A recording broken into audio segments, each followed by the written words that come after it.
Почитувани представници на медиумите, почитувани сограѓани.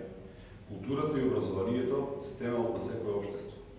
Преку нив државата се интегрира во светот. Благодарение на нив, таа станува јасно препознатлива, се идентификува во меѓународен контекст и се прави јасна дистинкција помеѓу народите и нивните традиционални вредности. Грижата за културата е одговорност исто така и кон иднината.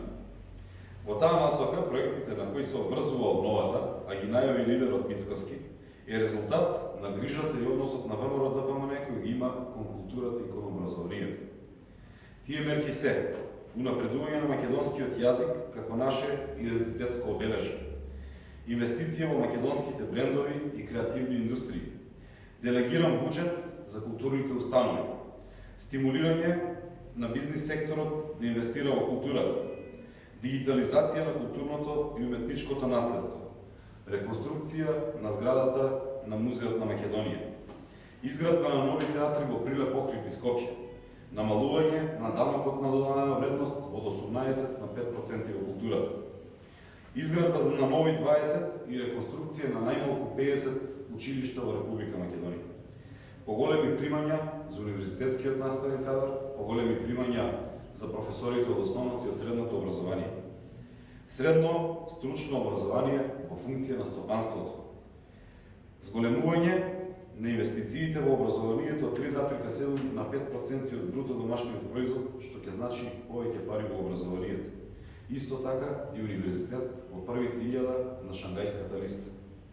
Почитување, поради власта во заминување предводена од СДС и Зоран Заев, кој многу пати докажаа дека за нив културата е маргинална појава и поради нивната негрижа, Македонија денес е жртва на сопствениот однос кон интелектуалната елита. Погубните политики на оваа владеачка гарнитура 3 години поред ја симнуваат културата на се пониско ниво. Тоа го покажа и се распределбата на проекти од годишната програма на Министерството за култура, а тоа го покажуваат и на локално ниво. Почитувани сограѓани, веле секогаш бил колевка на културата и на уметноста. Македонска престолнина, која секогаш ја негувала традицијата и културното наследство. Но за жал, оваа власт Велес од град на културата го претвори во град на некултурата. Со скратувањето на финансиските средства за реализација на најзначајните културни манифестации, оваа власт предводена од СДСМ нанесе огромни и ненадоместливи штети на културата како на локално, така и на национално ниво. Но има решение и за ова. Решението за овие штетни политики е едноставно, а тоа е на 12 април сите овие политичари кои нанесоа волкава штета да ги пратиме по политички истории. Обновата на Македонија е решение и за културата и за образованието. Ви благодарам.